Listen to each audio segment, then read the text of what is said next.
Hello, everybody. Welcome. Bruchim Habayim. Thank you very much for joining us tonight as we continue in our very important series, Halichot Bat Yisrael. Tonight is part 5, the laws pertaining to women. Very important for us to go through all of these halachot. B'ezrat Hashem, we would like to thank our sponsors tonight, the Saidian and the Borelli families, sponsoring Le'ilui Nishmat Yosef Ben Ezat, of blessed memory. May his neshama go higher and higher in Gan Eden. May he be Melitz Yosher for all of us and for our community, for all of Am Yisrael, B'ezrat Hashem. And also, we would like to learn for the complete and speedy recovery of Polet Bracha Bat Rachel, B'toch Shar Cholei Yisrael, and also Le'ilui Nishmat Eliyahu Ben Mordechai. This week is my grandfather's yahrzeit as well, so we're learning Le'ilui Nishmato also. And for the refuah shlema of Kol Cholei Yisrael, anybody who needs it, Chaya Giti Bat Miriam, Yael Bat Esther, they should all have refuah shlema B'toch Shar Cholei Yisrael. Amen. So let us continue just a couple of more points about the Amida that I didn't get a chance to mention the last couple of times that we learned, but I would like to mention them. They're important to know. And Be'ezrat Hashem, we'll move on to other areas of the tefillah as well. So a couple of important points that I wanted to just bring out. When a person prays the Amida, the person is standing in front of Hashem, in front of the Shekhinah, in front of the divine presence. Now, there are certain halachot that come as a result of that reality. For example, when somebody is in the middle of praying Amida, you're not allowed to walk in front of them. The reason being that, number one, that distracts their attention. Number two, you're walking, so to say, in the area of the Shekhinah, the divine presence, which is in front of the person that's praying. You're allowed to walk behind the person, but you cannot walk in front of the person that's praying the Amida. There's a famous story with Rav Moshe Feinstein, Zecher Tzadik V'Kadosh Livracha Zchuto Yagen Aleinu. Rav Moshe held that you really can't walk in front of a person. I mean, that halacha, of course, is clear, but he took it to a point where really it was an amazing thing. There was a wedding, and there was a child that was still praying Amida after the Arvit of this wedding. And this child was praying. Now he's a kid, but he's in the middle of Amida. And Rav Moshe wouldn't walk in front of him. And they said to him, Rabbi, he's a kid. He says, I don't understand. Don't you see there's a wall over here? He said, what wall? No, there's a wall. I can't walk over here. There's a wall. I am not able to walk through a wall. So he was trying to make it very clear that the Shekhinah is there and you cannot walk in front of the person that's praying the Amida, because it's basically walking in an area that one is not allowed to walk. The same holds true for if, let's say, somebody is praying Amida behind you and you were praying Amida in front of that person and you want to take now 3 steps back. So you can't take 3 steps back while the person behind you is still in the middle of the Amida. You got to turn your head around and see whether or not they finished the Amida and they took their 3 steps back yet or not. The reason, again, same idea. If you walk back on them, first of all, you're going to interrupt their thought, their kavanah. That's already a problem. Number 2, it's again, the Shekhinah is there, and you can't step into that area where the Shekhinah is, where the divine presence is. So therefore, you got to wait till they take their 3 steps back, and then you can take your 3 steps back. That's also very important. I was once, when we were living in Brooklyn, so there was one very, I guess, kind of uptight individual that they used to pray in the different shuls that I found myself in as well. And this guy, it's the kind of guy you just can't rub him the wrong way. Anyway, I walked into a shul a little bit late, unfortunately, and this guy was about to take his 3 steps back. And he thought that I was just beginning my Amida right now, which I wasn't. I actually wasn't going to do that. I was going to wait for the Chazan. But in his mind, he thought that I started. And now he's going to have to wait there for another, let's say, however many minutes, 5-6 minutes, until I finish, and then he could take his 3 steps back, which it actually wasn't the case, but in his mind, that's what happened. So when Mincha was over, this guy comes over to me and he gives me a piece of his mind. How could you do that? You're so selfish. You only think about yourself. You only this or that. Because he didn't want to have to wait there, but he ended up having to wait there until I finished, even though he could have taken it back the whole time. But that guy was a pretty uptight guy. Funny enough, I actually messed up with him another time, which was in a different shul. That I was going to take my 3 steps back, and this guy happened to have been walking right behind me at that moment, and I took my 3 steps back and I sent him flying. I didn't mean to do it, but that's what happened. And it's another beautiful reminder that you got to look behind you when you take your 3 steps back.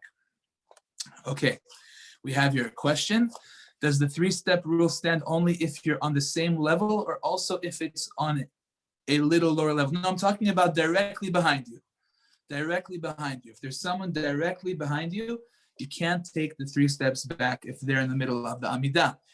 Even if they're at the end of the Amida, but they just didn't take the 3 steps back, you still can't take the 3 steps back. You have to wait till they take the 3 steps back, then you take 3 steps back. Another important halacha that comes up over here is that if somebody is praying Amida within your 4 amot, 4 amot we usually say is 6 feet.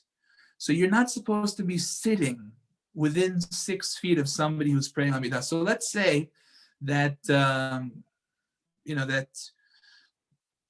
you're at home, and let's say somebody is at home as well, and they're praying the Amida. You shouldn't take a seat right next to that person, because again, within 4 amot of the person who's praying Amida, the Shekhinah is there. So you're supposed to be standing. You shouldn't have a seat right there. You should sit somewhere else. Okay, we have another question over here. Sorry, 1 second, and then we'll move on. What about someone who is behind you, just standing for a midst, but not praying the Amida? If the person behind you is not praying Amida, you don't have to worry. You can take your 3 steps back, and that's fine. Is there a certain amount you can walk ahead? Example, you have to get something on that side and has to pass the person. Yes, if you are beyond 4 amot from that person, in other words, you're 6 feet away from that person, then you can walk over there. There's no problem. But if you're within 6 feet, then you have a problem to walk in front of that person. Okay, good. So those are very important rules. Actually, there's an entire book. It's amazing. Mayim Aharonim, Torah Kedusha is so vast with so much information. There's a whole book that I saw once called Daled Amot Shel Mitpalel, the 4 amot of somebody who's praying, all the halachot that have to do with that. This is just the basic guideline for that. Somebody is in the middle of Amida, don't take 3 steps back on them. Somebody is in the middle of Amida, don't sit down within 4 amot of them. If somebody is in the middle of the Amida, don't walk in front of them. Like Rav Moshe Alav Hashem said, there's a wall there. You can't walk you can't walk through a wall. Okay, very good. Another important point that I wanted to remind everybody is that when a person is in the middle of the Amida, they're not supposed to interrupt the Amida for anything. They shouldn't check the phone. They shouldn't check text messages. Unfortunately, you see this kind of stuff going on. Very wrong. You're not supposed to do anything like that in the middle of Amida. The Mishnah in Masechet Brachot says that unless it's pikuach nefesh, like if God forbid somebody is going to harm you, then you interrupt your Amida. But otherwise, you really shouldn't interrupt Amida unless there's something that's really, really, really, really, really preventing you from praying. So that would be a permissible thing. For example, let's say a person has children that are playing, or they're making very, very, very loud noises in the house, and the person just cannot possibly say the Amida. It's just impossible. So then, if you signal with your hands, if you make some motions and they still don't get the message, then the Yalkut Yosef says that you have the right to walk over and to get them to stop doing what they're doing, so that you can pray with kavanah. But other than that, really, there's no permission to make any motions, any hinting, any communications whatsoever. You're communicating with Hashem right now on the most high level. So therefore, it is forbidden to go ahead and to do that. Okay, let's take one question before we move on, and then we'll continue. 1 second. Okay, we have one question over here. What happens if you have to use the restroom during the Amida? Okay, so if you have to use the restroom during the Amida, so it depends how bad it is. If you're in the middle of the Amida already, so then it depends. If you can hold it in, then you basically should hold it in, and then finish and then go. If God forbid, it's so bad that the person is about to go in his clothing, then then they have no question. They just got to go to the bathroom and do what they got to do, come out and continue the Amida. That's called kavod habriot, that the human dignity can push off something like that. But other than that, a person really, like we said in the past, should relieve themselves before going to pray, so that this kind of thing shouldn't happen. Okay, now a couple of interesting discussions that I wanted to just bring up for a minute, and I wanted to quote the Yalkut Yosef over here, so that it's not my own words, but like I said in the past, women are not obligated to pray with a minyan.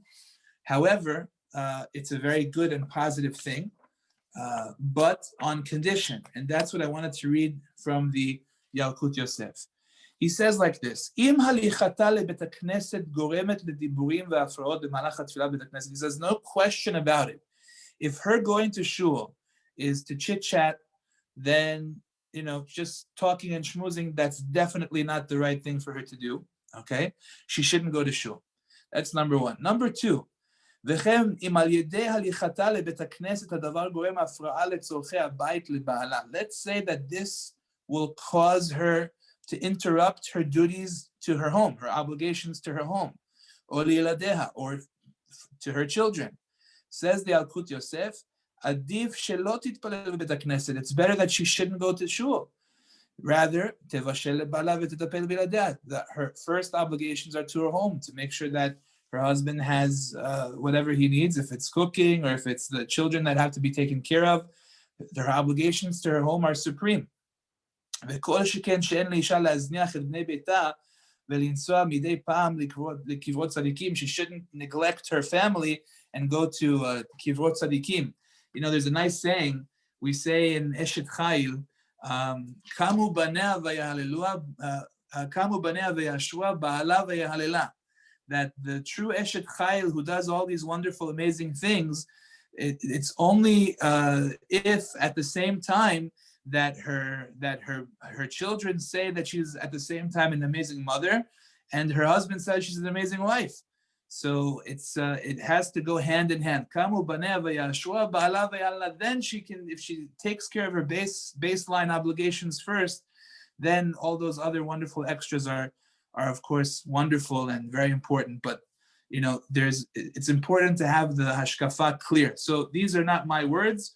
These were the words of the Yalkut Yosef here in this beautiful sefer, Otzar Dinim La'isha V'Labat. Okay, so that's very important to know. Next, I wanted to have a very important discussion about what happens if you have a person who passes away. Let's say there's a couple that they have only girls, and the father passes away or the mother passes away and they have only girls. Can the girl say Kaddish or not? Very interesting discussion. So I'm sure, as you all know, if you ask yourselves, did our grandmothers say Kaddish for our great-grandparents? Most likely, the answer is no. The common custom, I would say common prevalent custom in Klal Yisrael generally, is that women did not say Kaddish for parents. Men said Kaddish. That's, I would assume, the general common custom in Am Yisrael. Now, although that is the case, there is very interesting rabbinic literature about women saying Kaddish. And Harav Ovadia, Zecher Tzedek Livracha, brings it all down in his work on the laws of Avelut, which is in Hilchot Chazon Ovadia Avelut, Chelek Aleph, Shin Nun Vav, page Shin Nun Vav. He discusses it at great length. And there's a very interesting discussion that he has. He brings down the whole spectrum of opinions. On the one hand, he says that there were already hundreds of years ago certain women that wanted to say Kaddish. He talks about them. They were in Amsterdam, actually, and the women wanted to say Kaddish, and the rabbis in Amsterdam didn't protest, but some of them felt that that was incorrect, that they weren't protesting. Because if they say Kaddish, then it could start to lead to other kinds of new ideas which are problematic, and therefore nip it in the bud, don't let it get out of control, and don't let them do that. And that was the view as well of the Ben Ish Chai. There's one opinion that Chacham Ovadia quotes, which is the opinion of the Shvut Yaakov, who makes an interesting distinction. He says, look, for a woman to say Kaddish in shul, he says, is the wrong thing to do. For a woman to say Kaddish in the Bet Knesset, that's already a step too far. However, for a woman to say Kaddish in her private home, if let's say there's studying of Torah going on, let's say that that somebody passed away and they were learning, there were 10 men learning Mishnayot or something like that in the privacy of her own home. So then the Shvut Yaakov allowed that woman to say Kaddish in the privacy of her own home, but not in shul. And says Rav Ovadia that he likes that opinion, that you can't say Kaddish in shul, that's already taking it too far, but we don't say she can't say Kaddish at all either, but rather, if let's say there's a minyan of men in her home, then she can say it specifically in her home for her parents who passed away, to do nachat for her parents, neshama. But nevertheless, that's the extent of the heter. It doesn't go past that. So it's a very interesting point that he brings down. So is this commonly done? I don't think so. I don't think that it's commonly done. I know that in different shuls, women are saying Kaddish in shul. It seems like that's something which is frowned upon by many, many rabbinic authorities. I would say most of the rabbinic literature doesn't seem to be happy about it. But at the same time, a sort of compromise was made that if she has a minyan of men in her own home and she wants to say Kaddish there, so that's already a kind of way that you could tell clearly that it's not the same thing as saying it in shul, and it's enough of a reminder that this is not something that we normally do, but in the privacy of one's home with a minyan of men, that would be okay. So it's a very interesting take on it that Chacham Ovadia Zatzal held of this type of thing, and that's something I wanted to share with you. But no question about it that in general, it seems like throughout the ages, it was not the custom for women to say Kaddish.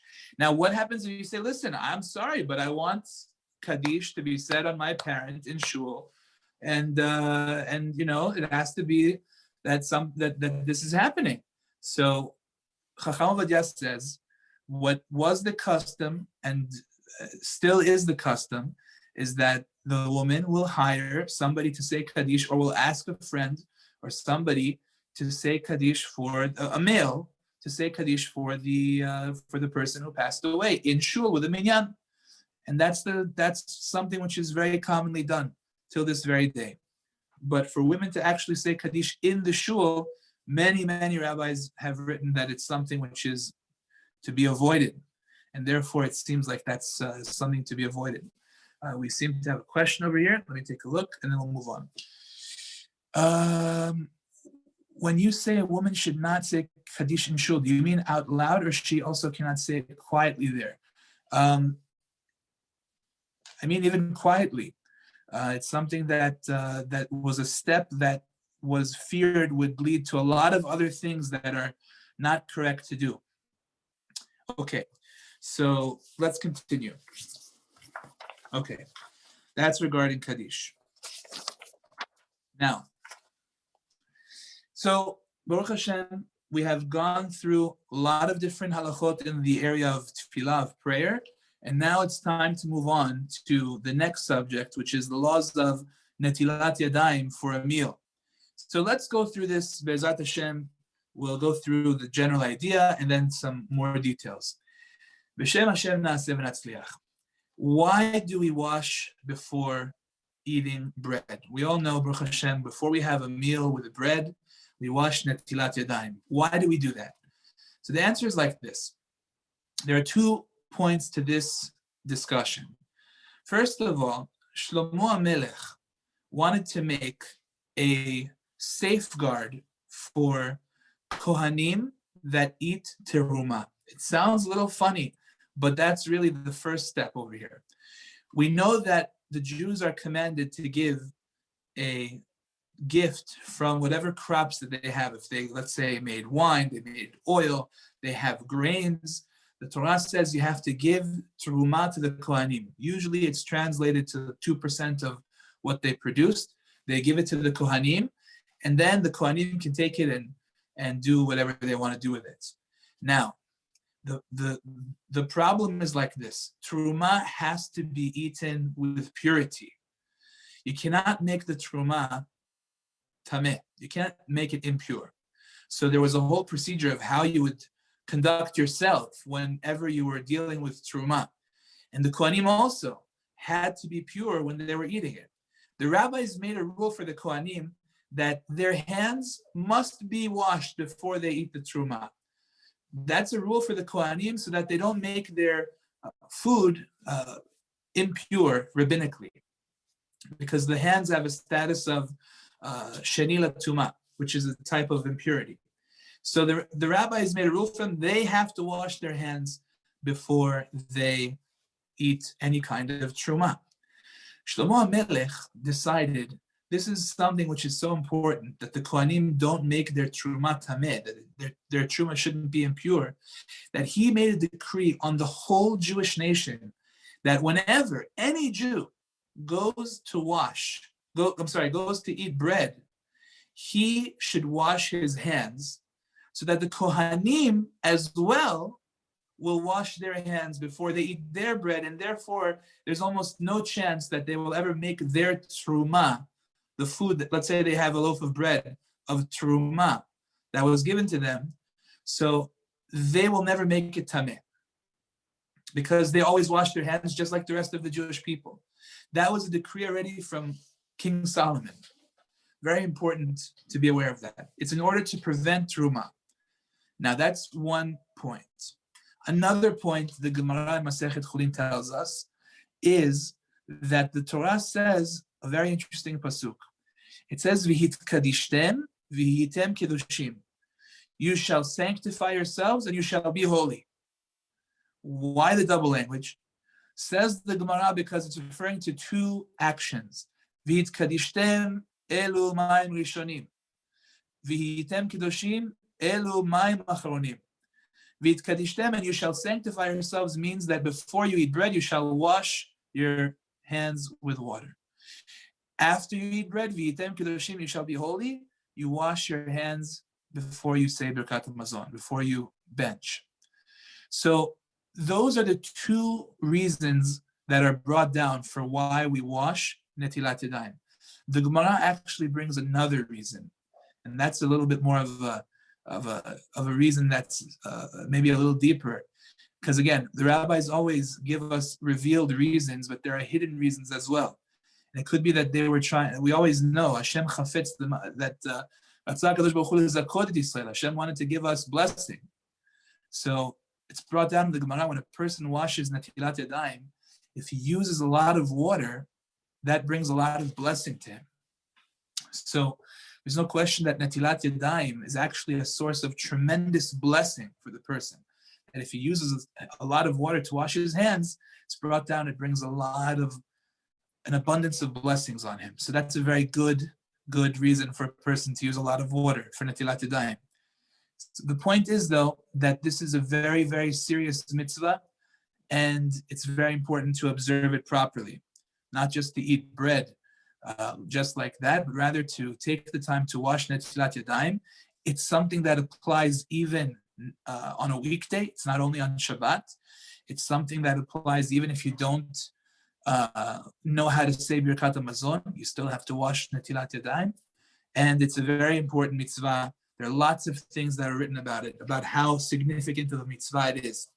So the first thing that I want to address is the following. There's a very big difference between somebody who's eating an egg volume versus an olive volume of bread. An egg volume is a kibetza, which we normally say is about 54 grams in weight. An olive volume is a kazait, which we normally say is about 27 grams of weight. What's the difference between a kibetza and a kazait in terms of halacha? The answer is the following. Remember that there are two main reasons that we mentioned that you wash Netillat Yadayim. The first reason was what King Solomon was trying to do to safeguard the Kohanim from making their food tameh. It's important to know that only food that is a kibetza, which means an egg volume of food, can become tameh, which would mean that if it's 54 grams and above, it can become tameh. But if it's less than that, it cannot become tameh. So now, according to the line of reasoning that if it's less than that, we're trying to prevent tum'ah from coming onto the food of the Kohanim. So then, if it's less than an egg volume, but let's say 30 grams of bread, that opinion or that line of reasoning would have it that you don't need to wash at all, because this bread can't become tameh to begin with. It's too small an amount. Now, according to the other reason, however, that it's about making ourselves holy before we eat food, so then even if it's smaller, so then we would actually have to still wash nevertheless, because the fact that it's smaller than an egg volume is insignificant. It doesn't matter. Why am I mentioning this? The reason I'm mentioning this is because what we will do is the following. If you're eating an egg volume, you're having 54 grams of bread, that's when, according to everybody, you have to wash Netillat Yadayim. And that's the only time you'll actually say you'll wash with a blessing. Only when you have 54 grams of bread will you wash and say the blessing afterwards, al Netillat Yadayim. If, let's say, all you have is a small roll that's, let's say, 30 grams, and that's the extent of your bread eating, you're not having more bread than that, so then we will not wash with a blessing. You'll wash, but you won't wash with a blessing. Why? Because according to the first explanation, there's really no need to wash, because it's too small to become tameh. According to the second explanation, there is a reason to wash, because you have to be holy before you eat your food. So that leaves us with a question as to whether or not we wash. We have an obligation to wash. So therefore, what we do is we say, if we are obligated to do this, we're doing it. But if we're not, we don't want to say a blessing in vain, so therefore we don't say the blessing. So whenever there's a kibetza, an egg volume, you wash and you say a blessing on Netillat Yadayim. If you're washing and you're not going to eat a kibetza, then you wash without a blessing of al Netillat Yadayim. I hope that's clear. If anybody has any questions, be happy to answer now before we move on. What do you do if you're eating less than a kazait? Oh, great question. What do you do if you're not even having a kazait? So the strict letter of the law is that if you're not even having a kazait, technically you don't even need to wash at all. However, the Aharonim do say that it's correct to wash even still. So what we would do is we would wash, but no blessing. Baruch Hashem, it's not so hard to wash. Just go to the sink, get the vessel, wash your hands, and that's it. So that's what we would do. We would wash, but no blessing. The same thing as if you're eating a piece of bread that's a kazait, but not a kabetza. Clear? Okay, great. Yes, thank you. Okay, we had a couple of other questions here before we move on. What if you wash and say the bracha but don't anticipate to eat a lot of bread? So that's exactly the point. You shouldn't say the bracha. If you know that you're not going to have a kabetza, you're not going to have 54 grams, then you should not say a blessing, 100%. Do you bench if you wash without a bracha? Absolutely, absolutely. The Birkat HaMazon, ladies, is very important.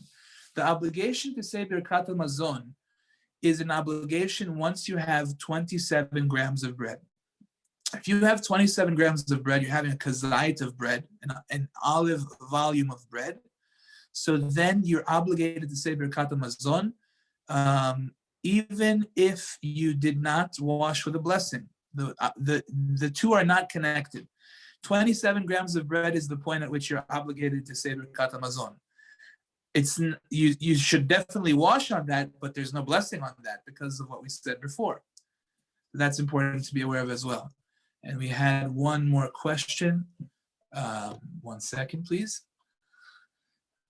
Certain breads are made with apple juice and say on the package, a bracha of mezonot is recited. Is this true for Sfaradim? Okay, this is a loaded question, very, very big question. The answer is like this. This is what I do. I could only tell you what I was taught from my rabbis. This is the view that I go with my Rebbe, Rabbi Ben Oliel from Mikdash Melech Shlita. If the bread is very sweet, very, very sweet, so then the Sephardim say mezonot on it. But it has to be very sweet, like a cake. In other words, it can't be a normal consistency. So here's where, let's say, I would differ than some other Sephardic rabbis, but this is what my Rebbe, who is Sephardic, this is what he does. A cinnamon raisin bagel, I would say hamotzion. That's what my Rebbe does, and that's what I do as well. The reason being that it's still, even though it's still somewhat sweet, but it's still used as a bread. You put your cream cheese on it. Cake is not something that you would put cream cheese on. So therefore, I wouldn't, say hamotzi on that. If it's very sweet, sometimes you have a challah that's just very, very sweet. They put cinnamon and maybe some chocolate in there. It's basically a cake. On that, you wouldn't say mezonot. You wouldn't say hamotzi. You would say mezonot. But if it's still, a bread type of an item, then I say hamotzi on that. Okay, but we're getting into the world of brachot right now, so I'm not going to go into all that. We just have one last question. So if you don't wash and don't say the bracha, do you still have to bench? Yes. So let's just get this clear. If you're eating, Birkat HaMazon depends on this one thing and one thing only. Did you have a kazait of bread? Let's say a person doesn't know about Netillat Yadayim. He doesn't know that you have to wash Netillat Yadayim. He never heard of that, but he ate a kazait of bread. He had 27 grams of bread, regardless of whether he washed or not, whether he said hamotzi or not, none of that matters. If you eat a kazait of bread, you have to say Birkat HaMazon, period. That's for every person. Doesn't matter who. If you eat a kazait of bread, you have to say Birkat HaMazon afterwards. That's the criteria for whether you have to say Birkat HaMazon. So I hope that's clear. Now, whether or not you say hamotzi, of course you say hamotzi. You always say hamotzi. Even on a little crumb, you say hamotzi. Do you wash? Yes, we always wash. Do you say a blessing? It depends how much you're going to eat. If you're going to eat a kibetza, 54 grams of it, you say al Netillat Yadayim. If you eat less than that, then you don't say al Netillat Yadayim. Okay. All right. Let's continue. If anybody wants to ask a question before I move on, now's your last chance before we go on. I have a question. Yes. Do you say Birkat HaMazon if you eat less than a kazait? No. If you eat less than a kazait, there's no Birkat HaMazon. 27 grams. If it's less than 27 grams, there's no Birkat HaMazon. What if you eat toast, Rabbi? Is that Toast is considered? bread. It's bread, so you still do the Birkat Hamazon on 100%. toast. 100%. Okay, thank you. Okay, great. Beautiful. Something is gluten-free. Sorry, Rabbi. There's a Sorry. Yeah. Go ahead. What if something there's a is question about egg challah. Egg challah. Okay, so right, so egg challah, again, same idea. Again, for Ashkenazim, if it's being used as regular bread, they make hamotzi on it no matter what. But for us, there's a little bit of a difference in opinions between Sfaradim and in the groups of Sfaradim. I personally still wash on egg challah as long as it's still functioning like a normal bread. Meaning, if it's a very eggy bread that's not normal bread anymore, it's like very airy or very fluffy. You know, it doesn't function like a normal bread, then I wouldn't say hamotzi on it. But if it's a regular bread, like a regular egg roll, egg challah, like a zamix or whatever, I personally would still say hamotzi on it. I'm warning you from now, not everybody, not all the Sephardic rabbis would, but I personally would still say hamotzi on it. Okay. What about gluten-free bread? Gluten-free bread. So what is different about it? It's not made from wheat, It's not made from, what's it made from? oat, or other kinds of flour, but not from wheat. Felt. Still 100% hamotzi, 100%. Rabbi, Which one? The smelt or the others? Spelt is hamotzi, Spelt, oats are maybe. hamotzi. Sure, any of the 5 grains would be hamotzi. Oh, yeah, okay. Thank you. Yeah. Rabbi, Sure. I have 2 questions. When Yeah. it says kazayit, is it referring to like the Gemara times, like an egg size or an olive size? So that's the thing. It's a very, very big discussion. The bottom line for us is that if it's 27 grams, that's considered to be a kazait. If it's 54 grams, it's considered to be kabetza. So I could wash on that and bench. On a kazait, absolutely you bench, and we wash too. The difference is that you only say the blessing of al Netillat Yadayim if you have a kabetza, which is 54 grams. Also, is a thin like cracker? It's like a thin bread. Is that allowed to say hamotzi on? What do you mean a thin bread? Like cracks. It like tastes like a cracker. It's like thin. Do you mean like a melba toast? Like, do you know what sangah is? Toasted sangah. Sangak? Sangah. I'm not sure. I think we're gonna have to get to that in the laws of brachot. Let's move on, guys. We have a lot of stuff to talk about, but when we get to the laws of brachot, mention it, and we'll try and cover it as best as we can. Okay. Now, a couple of more laws in the laws of Netillat Yadayim. There's a lot of things to talk about. Okay. So there's one more area that you have to know that we wash before this. Okay. The biggest proof that this is true is that the night of the Seder, we all get up for Kadesh Urchatz, right? What is Urchatz? Urchatz is for Karpas.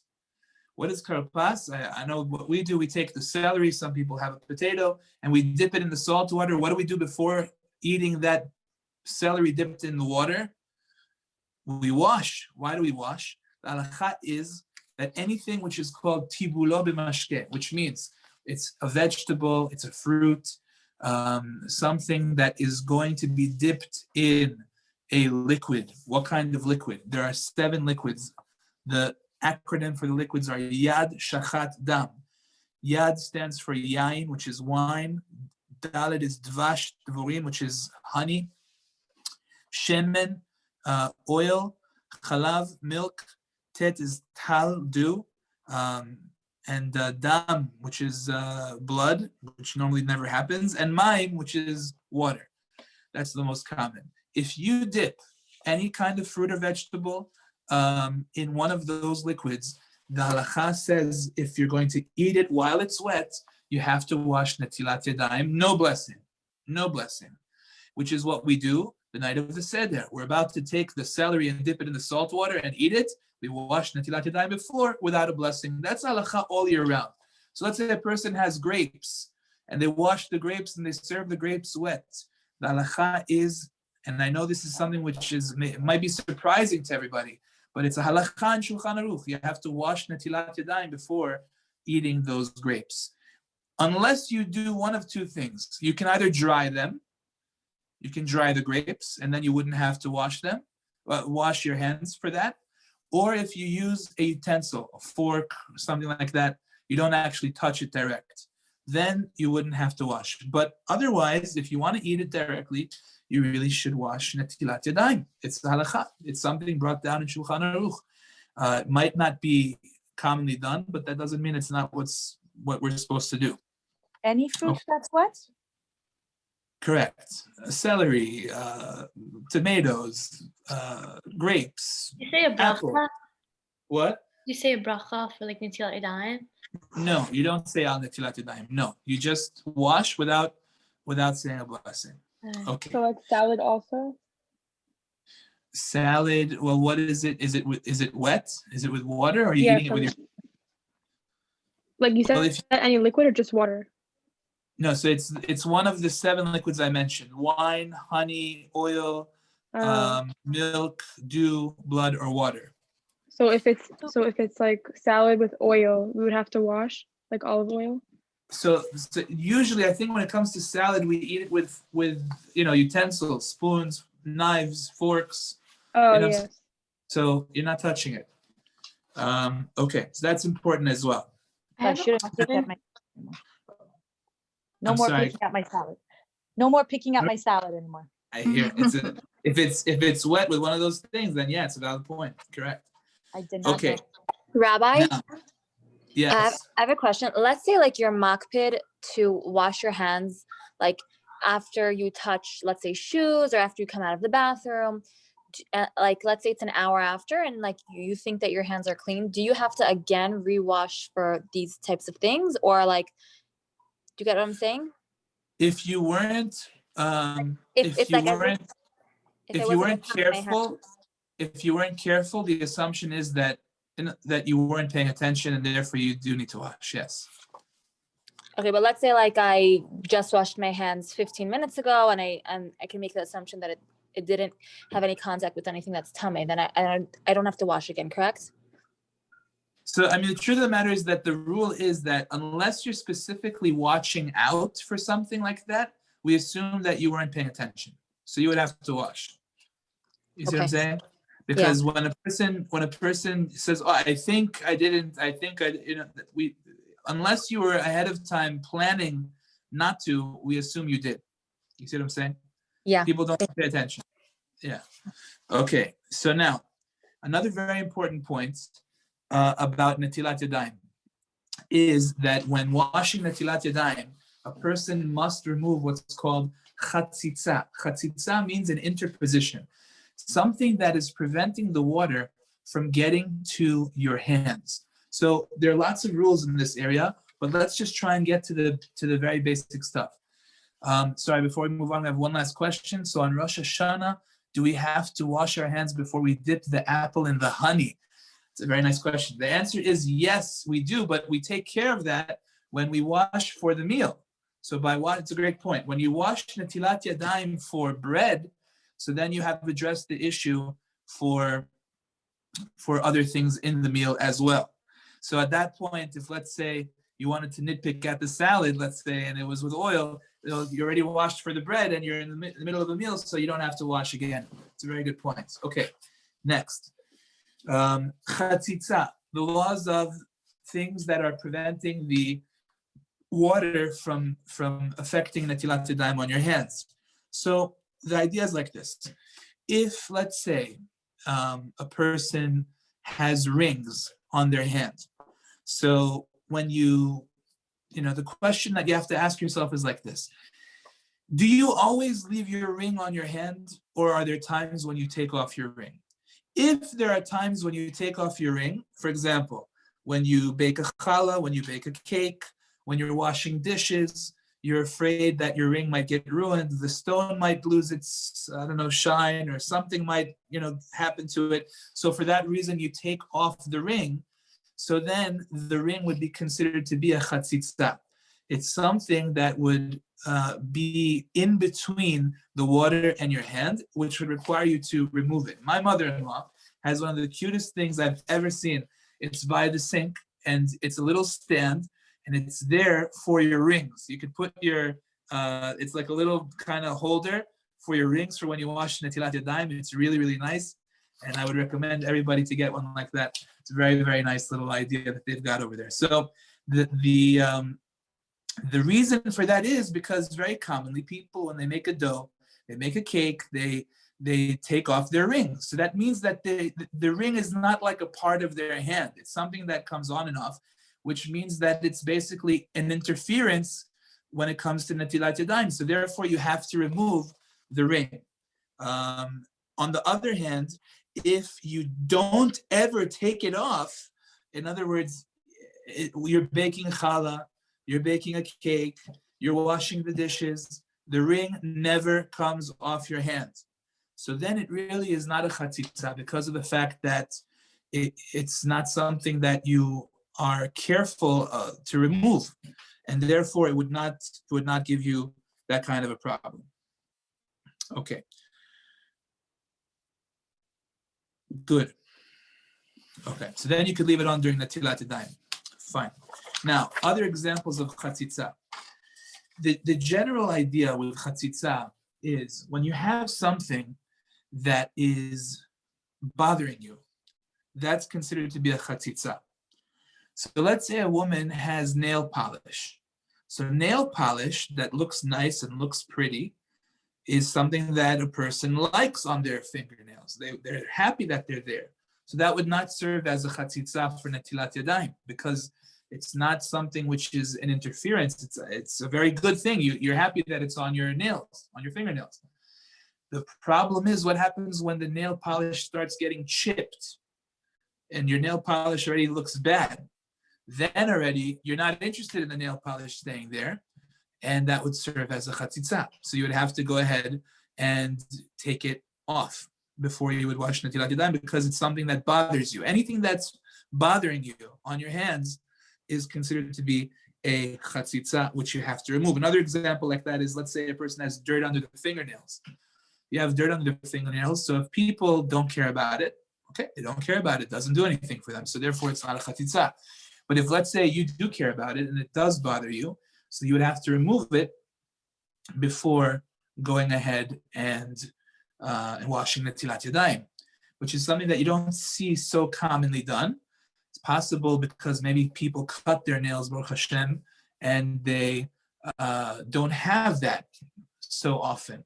Or maybe it's just covered up with nail polish, or perhaps there's some other explanation. But the bottom line is that if you have a dirty fingernail and it really bothers you, then that actually would be considered a chatzitza. Now, if you have a bandage on, and the bandage is something that is covering up a wound, and you're not planning on removing that bandage, it's staying there because it's protecting the wound.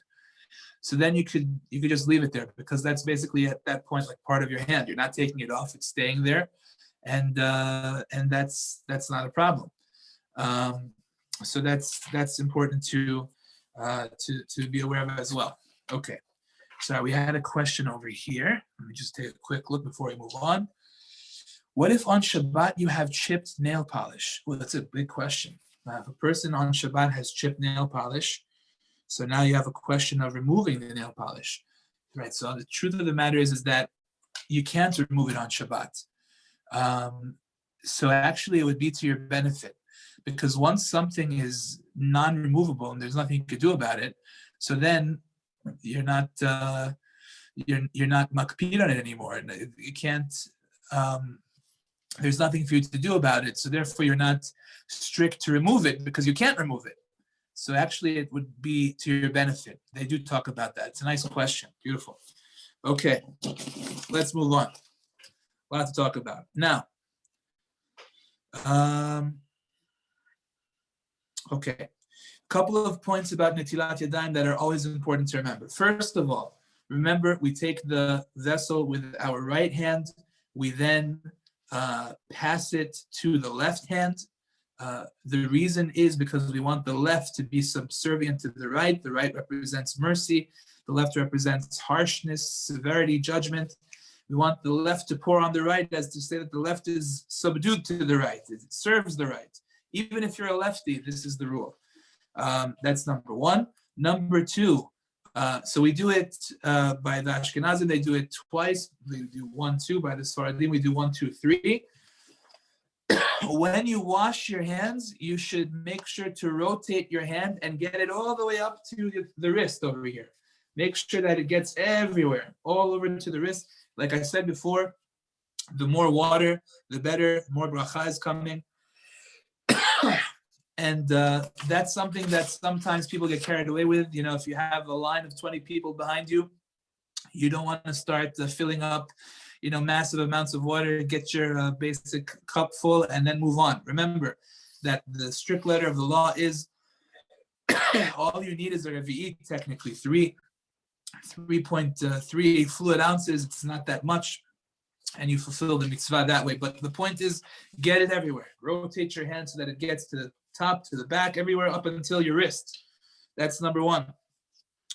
Also, you're allowed to use warm water for Netillat Yadayim, but don't use water that's yad soledet bo, which is 113 degrees Fahrenheit. You know, if you want it to be lukewarm, it's not freezing, then that's okay, provided that it's, of course, a weekday, not Shabbat, which would be turning on the getting water into the boiler, which would be cooking it. But on a weekday, if you want to use warm water, technically that's okay, so that it's, but as long as it's not 113 degrees Fahrenheit, that's already not okay. We have a question here. Can you use a water bottle as a kli for Netillat Yadayim? Okay, beautiful question. The answer is yes, you can, but you have to know a couple of important things. When we talk about the vessel for Netillat Yadayim, so first of all, we say it does have to be a vessel.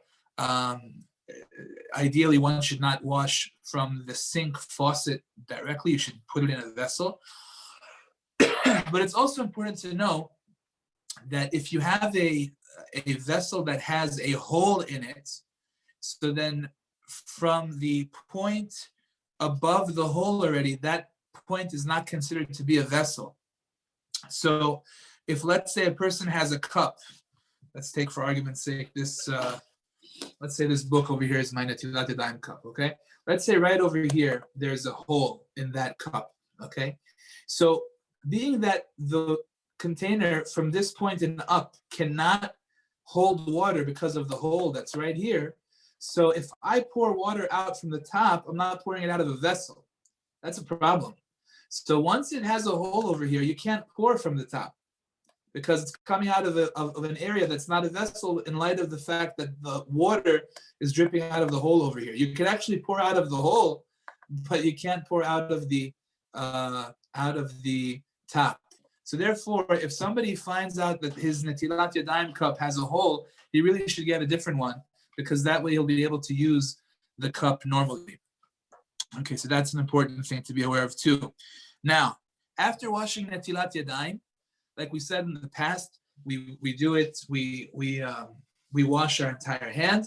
Afterwards, you do a little shuf, it says. Then you lift up your hands like this, and then you say the blessing, Asher Kiddushanu b'mitzvah tzivanu al Netilat Yadayim, and then you dry it. You don't dry it and then say the blessing. That's very important to be aware of, like we mentioned in the past.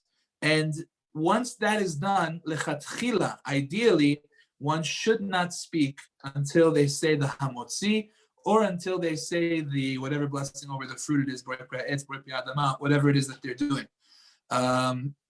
Make sure not to talk. Now, what happens if, let's say, you hear somebody say a bracha in the middle, you hear next door there's a shul, they're saying Kaddish. Can you answer amen? Can you answer to what they're saying? The answer is absolutely yes. You're allowed to answer to any blessing that you hear. It's brought down another important thing. Lechatchila, ideally, you should say your hamotzi within the amount of time it takes to walk 22 amot, which is around 33 feet.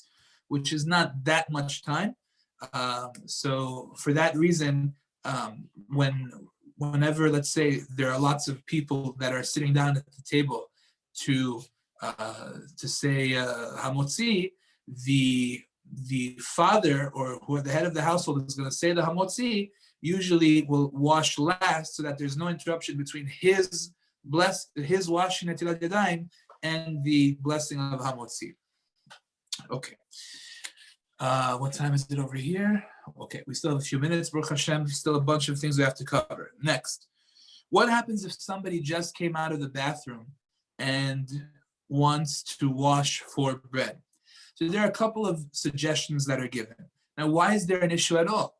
The answer is because we don't want a person ever to make an unnecessary blessing. If let's say somebody goes to the washing cup, he goes 1, 2, 3, 4, 5, 6, and then he says Asher Yatzar, and then he goes 1, 2, 3, 1, 2, 3, and now he says Al Netillat Yadayim. Well, technically he didn't need that Netillat Yadayim. He just washed before from a vessel, so therefore he technically already did the mitzvah.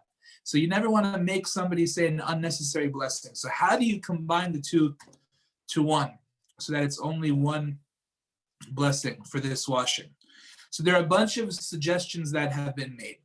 The one suggestion that virtually everybody agrees is a good suggestion, it's just that it's a little hard to remember, is person can come out of the bathroom, he could go take the cup, wash Netillat Yadayim, like coming out of the bathroom 1, 2, 3, 4, 5, 6, which technically if he rotates his hands and he does what he said before, he can then wash Al Netillat Yadayim, say hamotzi, and eat, and then afterwards say Asher Yatzar for having come out of the bathroom. Everybody agrees that works just fine. The problem is that most of the time when somebody is sitting down to the table already, involved in eating bread, and he's about to now start eating other things, goodbye Asher Yatzar. They forget about it very commonly. So maybe the guy can set a reminder on his phone. Maybe he can have somebody else remind him. If he can, great. If he thinks he's going to forget, better to stay away. So what else can you do? So Rabbi Belsky in his book, Alav Shalom, says that a person can wash for coming out of the bathroom without a vessel, which would not count as a good washing for Netilat Yadayim for bread.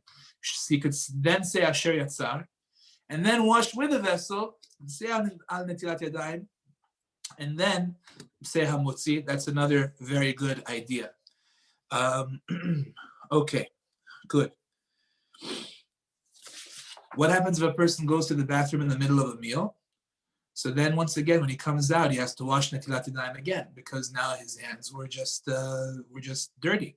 So that's something that he really has to take care of. He has to wash Netilat Yadayim in order to continue eating bread. Important points. Do we say a blessing on it? The custom is not to say a blessing on it. We just wash with no blessing and continue eating. Okay. One more important point, which I would like to share with everybody. There are still a bunch of things that I was hoping to get to, but I don't think we'll be able to. One more important point. Before saying Birkat HaMazon, like we mentioned before, it says, V'hitkadishtem, v'hitem kedoshim. You shall make yourselves holy, and you shall be holy. Like we said before, V'hitkadishtem refers to Netilat Yadayim in the beginning. V'hitem kedoshim refers to Mayim Aharonim, washing after having a meal. Mayim Aharonim means that before you say Birkat HaMazon, you wash your hands. Now, that's called Mayim Aharonim, washing your hands at the end of the meal. Now, why is this important to talk about? The reason that it's important to talk about is because for some reason there's a common custom that women don't wash Mayim Aharonim. We don't find ladies washing Mayim Aharonim so often. That's definitely a true statement. However, many, many great poskim are of the opinion that they should wash Mayim Aharonim. The reason that they should is because one of the reasons that we wash at the end of a meal is because there was a special kind of salt called melach sdomit, which means salt from Sdom, that if inserted into the eye, if let's say a person had some leftover from the meal on his hand and he put it by his eye, it can make a person blind, God forbid. So that problem is a problem for everybody. it's not a problem for men only, it's a problem for women as well. So therefore they should wash. And the other reason that we mentioned V'yitem Kedoshim also applies to women. So they also have to make themselves holy. So for that reason, very great poskim of them are Harav Ovadia, Zecher Tzadik Livracha, held women should wash Mayim Aharonim. Rav Shlomo Zalman Auerbach, Zecher Tzadik Livracha, held women need to wash Mayim Aharonim. Rabbi Belsky writes that women should wash Mayim Aharonim. Many great rabbis are of the view that women should wash Mayim Aharonim. So therefore, it is a very commendable thing for women to just simply go to the sink and wash their hands. That doesn't have to be even the whole hand. At least, I mean, ideally it's good, but just wash up to the knuckles over here. You did your Mayim Aharonim, and that's it. It shouldn't be on the floor. It should be in the sink. Is very good. Just wash it. Wash it down, and that's all you got to do. And that you fulfill this mitzvah of Mayim Aharonim, and that's a very important thing. If you can do that, it's a very, very good thing to do. Okay, we can take any questions if anybody has questions. There's still a lot to talk about, but B'ez Hashem, we'll leave it for next week. I have 2 questions. What is a person supposed to say after they wash for Mayim Aharonim? Are they supposed to say anything? By the Sfaradim, the custom is before you wash Mayim Aharonim, all you say is Mayim Aharonim Chova, which means that it's an obligation to wash Mayim Aharonim. And after Mayim Aharonim, right away, say Birkat HaMazon. Don't speak in between, just go right away and say Birkat HaMazon, and that's the best possible thing. And what's the issue with coming out of the bathroom, washing, saying Asher Yatzar, and washing again, and saying Netillat Yadayim? The problem was that if you wash in a way that would be acceptable for washing for bread, so then you don't need to wash for bread again. So then why would you then subsequently wash again for bread and say a blessing when you already just did it a minute ago? So what you have to do is wash in a way that's not acceptable for bread. Like that's what Rabbi Belsky writes in his book. You can wash without a vessel in order to say Asher Yatzar. And then when you go ahead and wash for the bread, use a vessel, use a cup to do it, and that would be a good way of getting out of the problem. Okay, thank you. Okay. We had one more question here before we end. Let's just take a look at that. Okay. If you speak after Mayim Aharonim, do you need to go wash again? That's a good question. Some people do. It's brought down that you should wash Mayim Aharonim and not interrupt and go straight into the Birkat HaMazon. So, that's, if you can go and wash again, that's definitely the best thing to do. I'm not saying that it's required for ladies to go that far, but it's definitely a good thing to do. Is it better to do Netillah in a sink outside the bathroom so you can say the bracha immediately after? Meaning for just washing your hands after the bathroom? Yeah, I mean, it's definitely a very good thing to do. To wash and then say Asher Yatzar right away. That would be fantastic. It's always good to do Netillah in a sink outside the bathroom. That way you get the Ruach Tumah off as well, but it's not absolutely required. You could wash your hands in the bathroom and then come outside and say Asher Yatzar technically as well. Okay, hope that's clear. If not, text me again. I'm sorry, but what causes blindness? What causes blindness is melach sdomit, salt from Sdom, which we don't really have that much nowadays in our food. But nevertheless, the reason that it was there was not only that reason, it was also because we have to make ourselves extra holy at the end of the meal. And that's what we do too. But nevertheless, we still do it. Okay. Next question. For Purim this year, right before Shabbat, when should we have the Seudah ideally? That's going to be a nice discussion with Hashem Bli Neder. We're going to have that as we get closer. It's going to be something earlier in the day, no question. This year Purim is going to be on Friday, so it's going to be an earlier in the day meal. Absolutely. We got to plan for that ahead of time. Bli neder, we'll talk about it as we get closer. And last question, for Asher Yatzar, can use a regular cup and then for bread use a nice cup? The truth of the matter is that that either cup is still acceptable, so it won't really make a difference. I personally try to do it the other way, by the way. I try to wash Netillat Yadayim with a blessing, say Hamotzi, and afterwards say Asher Yatzar. Like I said, the problem with that is that people forget sometimes. So to say Asher Yatzar, so you have to have some kind of a reminder to remind you to say it. And that will be the best possible thing. Okay, everybody. Always a pleasure. Bli neder will continue next week. Thank you so much, Rabbi. Thank you, Rabbi. Okay, everybody. you. Go to. Thank you.